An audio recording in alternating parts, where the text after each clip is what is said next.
បាទសួស្តីបងប្អូនទាំងអស់គ្នាឥឡូវខ្ញុំមកកំសាន្តនៅទីក្រុងកោះនរាជាលើកទី2ហើយបងប្អូននេះកោះនរាសួនស្អាតណាស់បងប្អូនចឹងបងប្អូនណាដែលមិនទាន់មកទស្សនានៅកោះនរាទេសូមអញ្ជើញមកទស្សនាទាំងអស់គ្នាបាទនេះមានអារម្មណ៍ថាស្អាតបងហើយហើយស្រួលទៀតនៅជាប់នៅមាត់ទឹកបងនៅទីក្រុងកោះនរាយើងហ្នឹងណាបាទចឹងបងប្អូនដែលមិនទាន់បានមកទស្សនាអាចមកបានសូមអញ្ជើញបាទនេះ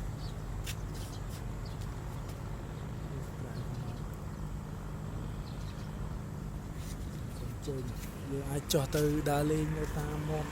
ទឹកនោះបានមានមកដល់មាត់ទឹកដល់ធំមកជាន់ទៀតអញ្ចឹងមានអារម្មណ៍ថាបាយដែរបងចឹង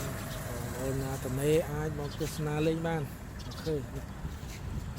ក្រុងជ្រោយចង្វាខាងហ្នឹងបងគឺទីក្រុងជ្រោយចង្វាបាទដល់ទីក្រុងជ្រោយចង្វាយើង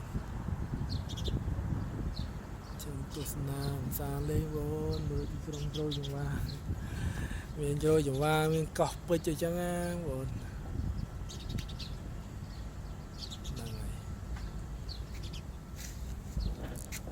រីទស្សនាកំសាន្ត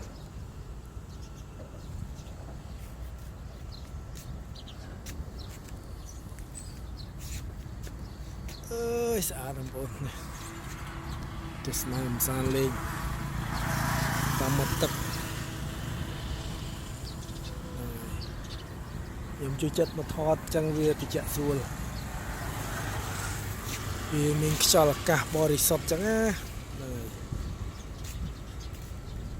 នេះមាត់ទឹកហើយបងប្អូន